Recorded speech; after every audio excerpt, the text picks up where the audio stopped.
शांति। 10 मार्च 2023 साकार मुरली। आज की मुरली में मीठे मीठे बाप दादा ने कहा, मीठे लाडले बच्चे, तुम्हारी है रूहानी याद की यात्रा। तुम्हें शरीर को कोई तकलीफ़ नहीं देनी है। चलते फिरते उठते बैठते बुद्धि से बाप को याद करो। आज बाबा ने प्रश्न में पूछा, सदा खुशी किन बच्चों को रहती है? स्थायी खुशी ना रहने का कारण क्या है?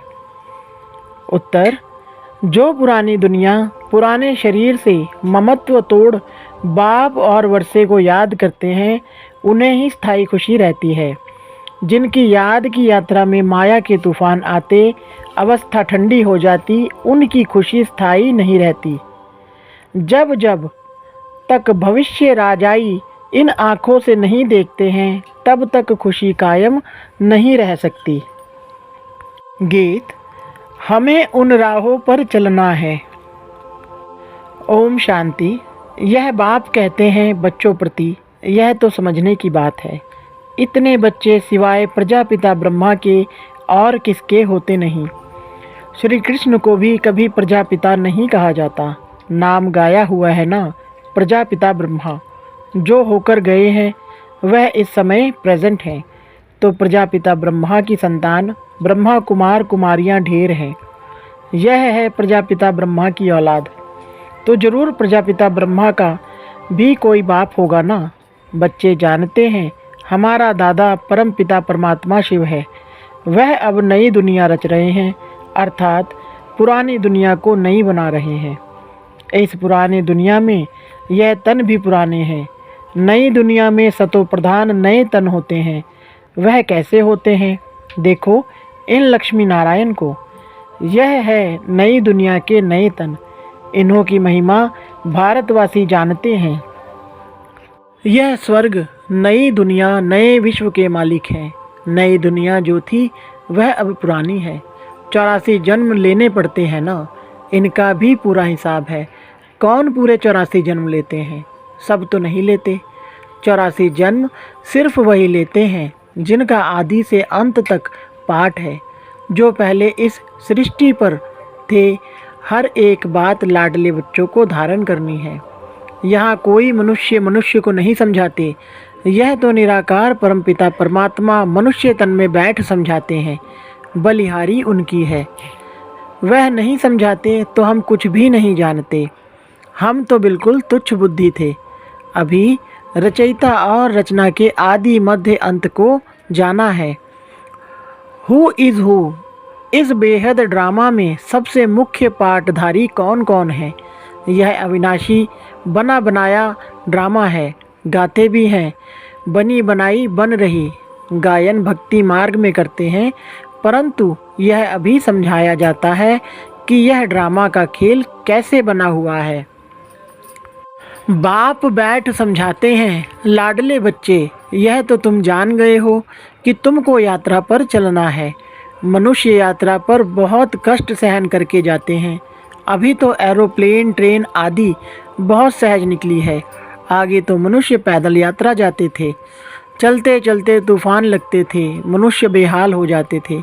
फिर कोई वापस लौट आते थे।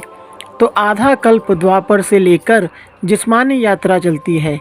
भक्ति मार्ग में मनुष्य यात्रा पर क्यों जाते हैं? भगवान को ढूंढने। भगवान कहीं बैठा तो है नहीं। भगवान के जड़ चित्र पूजे जाते हैं तो होकर जाते हैं, उनके जड़ चित्र बनाते हैं। चैतन्य में तो भगवान मिल ना सके। शिवलिंग आदि यह सब जड़ चित्र हैं। जड़ चित्रों को देखने के लिए यात्रा करते हैं। यह एक भक्ति मार्ग की रस्म है। जानते हैं, परंतु कोई की भी बायोग्राफी को नहीं जानते कि यह कौन है, कब आए थे। शिव जयंती मनाई जाती है, परंतु उनको भी जानते नहीं। आजकल तो इस उत्सव को भी उड़ा दिया है, क्योंकि इनका नाम रूप आदि प्रायलोप होना ही है। अभी तुम जानते हो, ऊंचे ते ऊंच ज्ञान का सागर, सुख का सागर, सागर से अभी हमको ज्ञान मिल रहा है। वही बेहद का बाप अभी प्रैक्टिकल में है। अमरनाथ भी शिव बाबा है ना। दिखाते हैं बर्फ़ का लिंग बनाया जाता है। मनुष्यों को ठगने के लिए गपोड़े तो बहुत लगाए, तो उस जिस्मानी यात्रा पर तकलीफ़ बहुत होती है। यह है रूहानी यात्रा। इसमें शरीर की कोई तकलीफ़ नहीं है। तुम बच्चे समझते हो हम बेहद के बाप के बच्चे हैं। भक्ति मार्ग में जन्म जन्मांतर याद करते आए हैं। अब स्मृति आई है। बाप कहते हैं तुम 63 जन्म ढूंढते ढूंढते उतरते गए। पहले एकदम कड़ी नौधा भक्ति करते हैं, फिर भी दुनिया को तमोप्रधान तो जरूर होना है। झाड़ वृद्धि को पाता है जरूर। एक भी मनुष्य वापस मेरे पास आ नहीं सकते। नाटक में सबको अपना पार्ट बजाना है। सतो रजो तमो में आना है। नंबर 1 का ही मिसाल लो। नंबर 1 लक्ष्मी नारायण सतो प्रधान थे, अब तमो प्रधान है, जिसमें ही फिर शिव बाबा ने प्रवेश किया है, क्योंकि इनको ही फिर नंबर 1 बनना है। फिर प्लस में माँ को रखते हैं। माताओं को लिफ्ट देनी होती है। पहले लक्ष्मी नारायण माताओं का नाम ऊंचा किया जाता है। माता सदैव पतिव्रता होती है, पुरुष कभी पत्नीव्रता नहीं होते हैं। वंदे मातरम कहा जाता है। इस समय तुम बाप के बने हो तो तुम हो जाते हो ब्रह्मा कुमार कुमारी। माता गुरु बिगर कभी किसका उद्धार होता नहीं। गुरु तो बहुत ढेर के ढेर हैं, फिर भी कलयुग घोर अंधियारा हो गया है। कितने गुरु गोसाई हैं, कहाँ कहाँ हरिद्वार आदि में उन्हों के मंदिर बने हुए हैं। नहीं तो वास्तव में मंदिर उनको कहा जाता है जिसमें देवताएं होते हैं। सन्यासी लोगों का कभी मंदिर नहीं होता है। मंदिरों में तो देवताएं ही रहते हैं, क्योंकि उन्हों की आत्मा और शरीर दोनों पवित्र हैं। इन महा आत्माओं की भल आत्मा पवित्र है, परंतु शरीर पवित्र मिल नहीं सकता, क्योंकि तत्व भी तमो प्रधान है। अभी तुम देवता बन रहे हो, बनाने वाला है परमपिता परमात्मा। यह है सतो प्रधान संन्यास, वह है रजो प्रधान संन्यास। यह बाप के सिवाय कोई सिखला न सके, तो बाप ने समझाया है कि वह है जिस्मानी यात्रा, यह है रूहानी यात्रा। इसमें कर्मेंद्रियों का कोई काम नहीं, कुछ भी तकलीफ़ की बात नहीं है, बहुत सहज है। वह जिस्मानी यात्रा अनेक प्रकार की है, यह रूहानी यात्रा एक ही है। यह है राजाई के लिए यात्रा। यह लक्ष्मी नारायण का चित्र सामने खड़ा है। दुनिया थोड़े ही जानती है कि इन्होंने यह राजयोग की यात्रा कर यह पद पाया है। तुम बच्चे जानते हो इन्होंने यह प्रारब्ध कैसे पाई। कोई ऊपर से नई आत्माएं तो नहीं आई जिनको भगवान ने राजाई दे दी, नहीं, इन्हों को पुराने से नया बनाया हुआ है। इसको रिजुवनेट या कायाकल्पांतरू कहा जाता है। तो बाप बैठ समझाते हैं इन्होंने रूहानी यात्रा की थी, राजयोग बल की यात्रा से यह बने। बाप राजयोग और ज्ञान सिखाने आते हैं। तो अब तुम्हारी यात्रा चल रही है। तुम बैठे हुए अथवा चलते फिरते उठते बैठते यात्रा पर हो। तुम सिर्फ बुद्धि से बाप को याद करते हो, याद से ही दौड़ी पहनते हो और तुम्हारे विकर्म विनाश होते हैं। जितना जल्दी विकर्म विनाश होंगे उतना जल्दी बाप के गले का हार बनेंगे। तुम अब वह 4 धाम आदि नहीं करते हो, वह सब भक्ति मार्ग के जिस्मानी तीर्थों पर जाएं, वहाँ से फिर लौट आकर घर में विकर्मी बनते हैं। जितना समय यात्रा पर रहते हैं उतना समय निर्विकारी रहते हैं। आजकल तो हरिद्वार में जाकर देखो, पंडे लोग बड़े गंदे रहते हैं। लोग यात्रा पर जाते हैं तो पवित्र रहते हैं और वहाँ के रहवासी पंडे लोग अपवित्र रहते हैं। तुम्हारी यात्रा कितनी स्वच्छ है, कुछ भी धक्का आदि नहीं खाना है। बाप कहते हैं लाडले बच्चे उठते बैठते चलते फिरते सिर्फ मुझे याद करो। यह आत्माओं से बात कर रहे हैं। आत्मा इन ऑर्गन्स द्वारा सुनती है। आत्मा मुख से बोलती है, आँखों से देखती है। आत्माएं इन आँखों से दिखाई नहीं पड़ती, ना परमात्मा दिखाई पड़ता। दोनों को दिव्य दृष्टि बगैर देखा नहीं जा सकता है, समझा जाता है।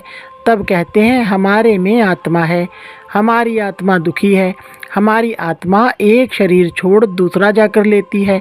आत्मा बोलती है ना, परमात्मा भी आत्मा से बात करते हैं। हे लाडले बच्चे आत्माएं, अब तुमको मेरे पास आना है। मैं तुमको यात्रा सिखलाता हूँ। तुम पवित्र बनने के सिवाय मेरे पास आ नहीं सकते हो। आत्मा पवित्र है। पहले पहले आत्मा सतो प्रधान है, फिर सतो रजो तमो गुणी होती है। शरीर भी सतो रजो तमो होता है। सतो प्रधान को गोरा, तमो प्रधान को सांवरा कहा जाता है। कितनी समझ की बात है। तुम जानते हो आत्मा और परमात्मा अलग रहे बहुकाल, अब आकर फिर मिले हैं। मनुष्य मनुष्य के साथ मिलेंगे, आत्मा आत्माओं के साथ मिलेगी, परमात्मा भी वहाँ मिलेंगे। आत्मा और परमात्मा दोनों का साक्षात्कार दिव्य दृष्टि से होता है, क्योंकि वह अति सूक्ष्म है, स्टार है। अब कोई भी साइंस घमंडी नहीं जो कह सके आत्मा की प्रवेशता कैसे होती है। इन बातों का उनको बिल्कुल पता नहीं है। मोस्ट बिलवेड बाप है। भक्ति मार्ग में आधा कल्प भक्त भगवान को याद करते हैं।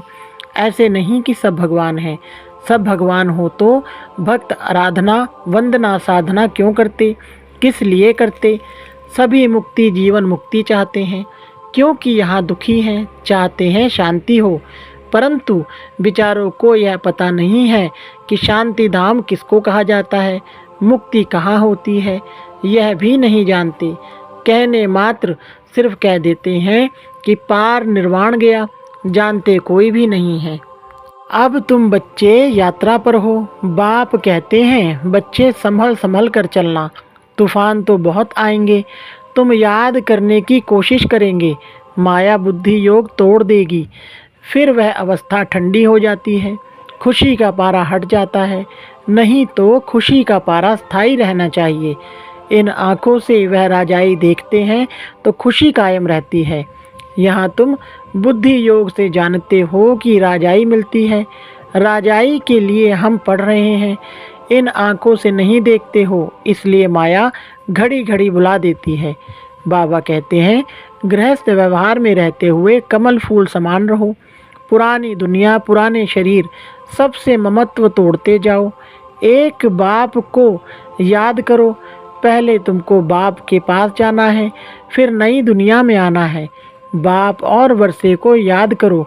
फिर जब हम यहाँ आएंगे तो वह होगी प्रारब्ध, उनको याद नहीं करेंगे। अभी हम पुरुषार्थ करते हैं भविष्य प्रारब्ध पाने के लिए। यहाँ मनुष्य पुरुषार्थ करते हैं यहाँ की आजीविका के लिए। हम भविष्य की आजीविका के लिए पुरुषार्थ करते हैं।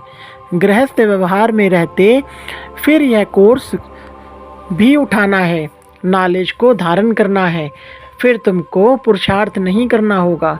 वहाँ तुम पुरुषार्थ नहीं करते, प्रारब्ध भोगते हो। तुम जानते हो हम भविष्य बनाते हैं, वहाँ प्रारब्ध भोगेंगे। वहाँ याद नहीं रहती कि हम प्रारब्ध भोगते हैं, फिर तो पुरुषार्थ भी याद पड़े।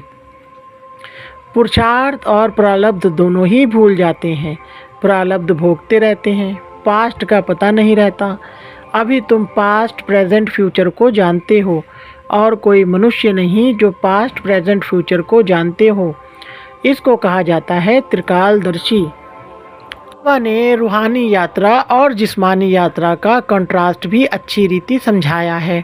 जिस्मानी यात्रा जन्म जन्मांतर करते आए, यह रूहानी यात्रा है एक जन्म की। स्वर्ग में जाएंगे, फिर लौटकर इस मृत्यु लोक में आना नहीं है। अच्छा, मीठे मीठे सिकिल देश और दर्शन चक्रधारी बच्चों प्रति माता पिता बाप दादा का याद प्यार और गुड मॉर्निंग। रूहानी बाप की रूहानी बच्चों को नमस्ते। रूहानी बच्चों की रूहानी बाप दादा को नमस्ते जी।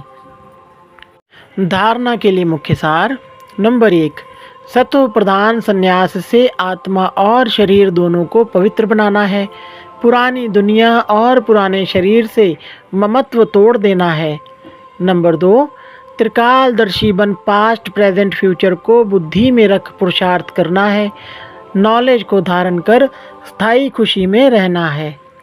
आज बाबा ने वरदान दिया, पुराने हिसाब किताब को समाप्त कर संपूर्णता का समारोह मनाने वाले बंधन मुक्त भव।